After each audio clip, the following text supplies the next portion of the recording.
All right, so this is part two of the video series here in our segment. If you watched the previous video series, part one talked about just the importance of pelvic thoracic dissociation and talking about and how that can increase longevity of your low back. And then again, if you're highly involved in rotary sports such as golf and tennis, these are great items to have in and add into your toolbox to keep your body healthy, not only to improve your game time or time out there on the golf or on the tennis court, but again, even if you don't play in rotary in any sports involved here at the club, these are great tools to have just to keep your low back healthy and just keep your core strong. Now, the first one that we talked about, part two, this is all about thoracic rotation. Everything, or just think torso rotation, okay? Everything in the rib cage up, okay? So I'm gonna be right here, and again, imagine just kind of a golf posture wheel. I'll go from the side first. So if I'm kind of right here and I'm in that mid-iron posture, I wanna basically take my arms and I'm looking at this part right here. Can I rotate, okay, at my rib cage and keep my hips nice and still? And what that requires is stability in the obliques. And a lot of this is about the internal and external obliques that surround the spine, and of course your transverse abdominis, which is the deepest core muscle we have. That's probably the most common muscle people think about with the core.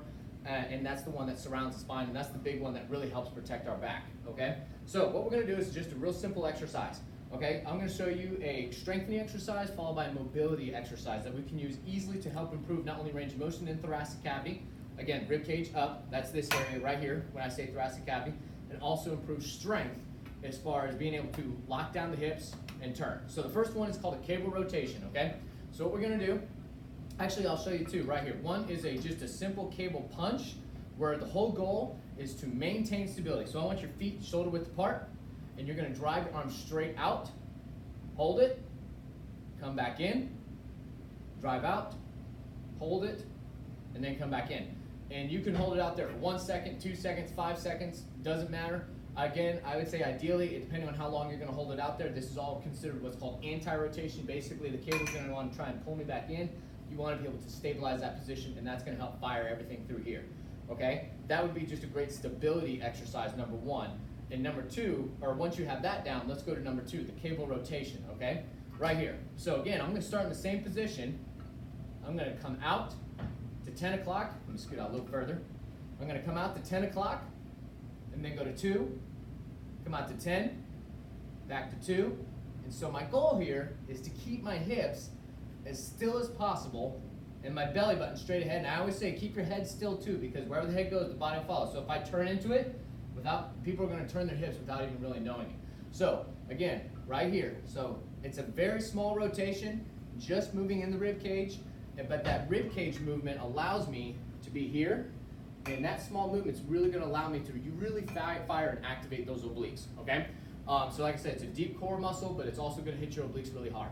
All right, so I would work on those two, 5 to 10 reps, very ideal. You can always go up to sets of 20, but again, with the punches, I would stay more on the lower rep range on that end, and focus on more just about holding that and getting stronger in that position. Once you're able to knock out 10 reps there, no problem, then you can start working into that rotation. So that's the strength exercise. Now let's work on range of motion, okay? You can do this standing, kneeling, all fours, but the favorite position we probably do here, I'll show you two variations, okay? I'll show you the one where it's kneeling, right?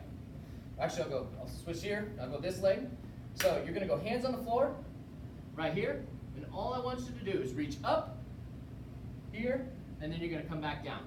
Reach up, and then come back down. We can also do this from a back leg straight position, right?